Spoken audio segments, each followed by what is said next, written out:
Hello everyone, welcome to How to Solver. I hope you guys are doing well. Today I am going to show how to add comment in WordPress. So for example, this is my post.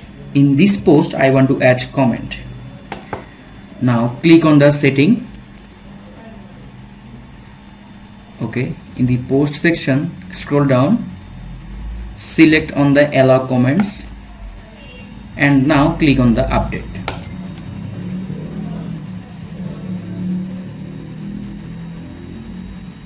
Okay, the post is updated. Now view the post and you can see the comment box has been updated.